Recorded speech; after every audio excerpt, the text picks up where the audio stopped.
Ce n'est pas tous les jours qu'un Sopwith Pup, avion de chasse britannique de 1916, fend le ciel de Los Angeles. De quoi rappeler de terribles souvenirs. La bataille de la côte 70. En août 1917, les Britanniques ordonnent aux Canadiens de prendre Lens, mais ces derniers préfèrent s'emparer de cette colline stratégique. C'est mieux de saisir le terrain plus haut, à 70 mètres au-dessus sea level. Et donc, si on a côte 70, on serait capable de dominer toute la région.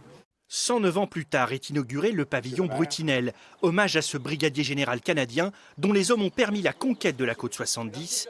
En remportant cette bataille, le Canada va changer de statut. Ça a été le début de notre indépendance au niveau politique et social.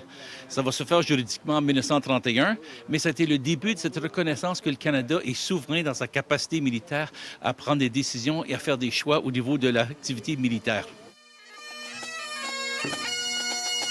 La Première Guerre mondiale a été un événement fondateur de la nation canadienne. Près de 500 000 soldats y ont participé, soit environ 1/10 de la population de l'époque. Plus de 60 000 y ont laissé leur vie pour que la France reste libre. On est des partenaires, on est des amis, des rapprochés. Donc, c'est important qu'on soit là pour eux. Et on s'attend aussi que si jamais le Canada se retrouve dans une similaire position, que vous allez être là pour nous aussi. Un site historique qui s'apprête à recevoir un afflux de visiteurs l'an prochain.